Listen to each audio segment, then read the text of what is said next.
Good morning, good afternoon, good evening, wherever you are watching. This is your program, Issues at Hand with Omibela Tinubu'S.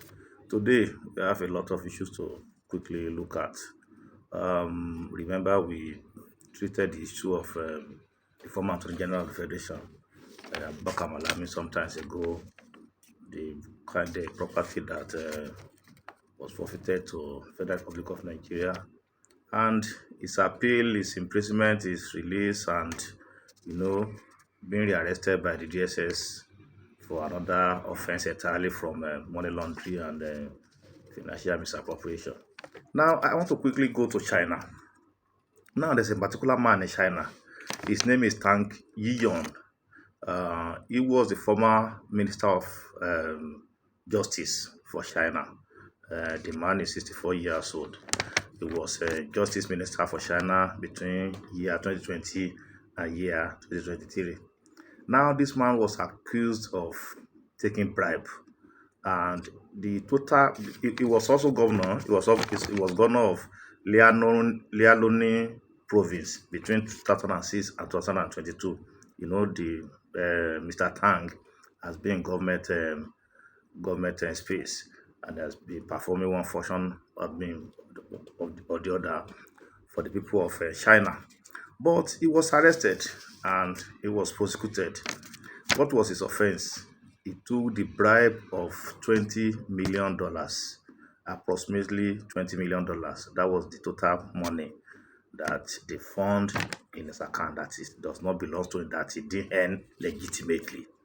And the man did not, because the court said he did not give them any stress, that he cooperated fully and he showed remorse and he pleaded guilty and cooperated fully with the investigation. Now, let me quickly say that this money, this $20 million, was not when he was governor alone, was not when he was minister alone. It was the money that he has been collecting small bribe where take this, induce him to do this and collected bribe to the tune of 20 million. And he was given life imprisonment.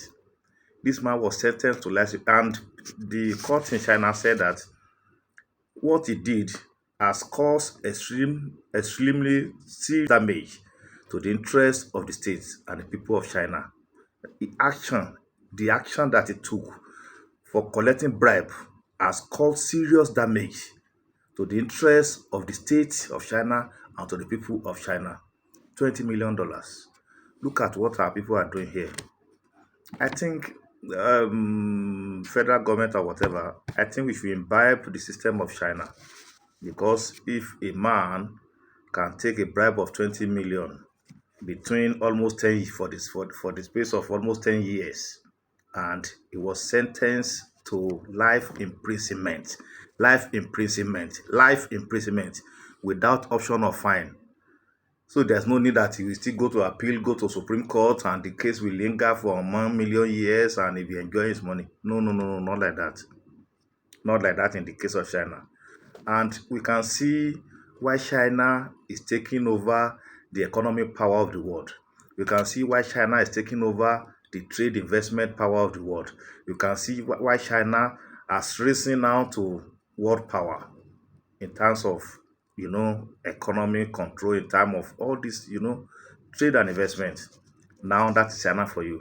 And look at our own our own friend here, our guy, Malami, former Attorney General and Minister of Justice in Nigeria, who was, accused of money laundering and financial misappropriation in office.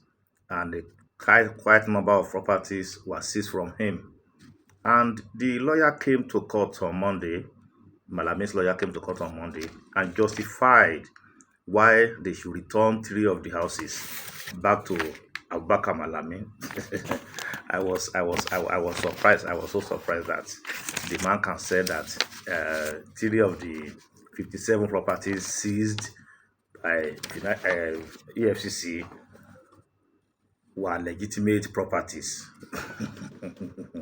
Yes, that is what that's what the man said, and he began to explain how he got those properties. Number one, the first defense The first defense was that some of the money that he used to procure those houses, those properties, were from salaries and gifts. And he asked court to vacate the interim order made against 3 out of the 57 listed for forfeiture to the federal government. Very interesting. In Nigeria is a very interesting country, very, very loving country. And he declared that he declared that in the code of conduct bureau form, when you're a if you're a public servant, you know what I'm talking about. That public servant do fill code of conduct bureau form every 4 years. And the man said that this particular property, two of the properties, that is the number 20, number 9 and number 18, in his asset declaration form that he declared it in 2019 and 2023. So that then he said number 48 on the list of 57 items that was seized from Malami. He said that number 48 of it was his father's property. That is the one managing it on behalf of his late father, Kadi Malami. And he declared that 374 million 630,900 naira were income, extra-cold severance allowance, and 574 million were money from the sales of property, while 10 billion naira was turnover from investment. Another 2.5 billion naira was a loan to business, while 958 million was a gift from friends, and some other people like that. Very interesting. I was here Malami Lore, 958 million gift. Jọlọ ṣàánú fèmí náà o. Five 509 million, 509 million. Only that that is income from launch of a book and public presentation of his book. Then this is very, very interesting. Look at the way the former number one law officer of the country justifying, the kind of financial atrocity he committed, and through a lawyer. See, any lawyer, you are part of the problem of this country. You are part of the problem of the country, and think the Judicial Commission, they should do something about all this, ways, method, style of dragging, court processes unnecessarily, because this is not fair. We don't have time. We don't have time, please. Now, you remember the one man that is called Abdurrashid Maina? You remember him, former chief head of pension reform task team. You remember him during Buhari administration. Came out last week and said that the money that they said they found with Malami, that there are still some money everywhere, that everywhere in all banks within Nigeria and outside the country. And he said his specialty is the recovery of public fund. So Abdurrashid Maina was saying that that because it's just a token from one Malami tool. And as far as I'm concerned, I wouldn't say it's lying, because though it has not been confirmed anyway. FCC have not discovered additional money or additional fund. They have not even seen any money anyway. It's only property that they have found. Now, let me quickly, digress a little and go to Osun State. Osun State, that is Obafemi Awolowo University, the great Ife University. And the First Lady, Senator Oluremi Tinubu, last week, commissioned the commission Dream Center, Oluremi Tinubu Dream Center at the Obafemi Awolowo University. And the youth center is to empower young people with digital skill, innovation tools, and access to modern technology. She donated electric buses and electric tricycle for the use of the students to use to, convey students from one point to the other, to use as, free transportation within the campus there. Electric buses, those are the buses you are seeing of.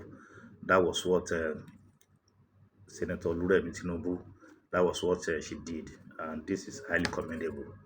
If you like Koshelubo, if you like whatever you can say, you say it.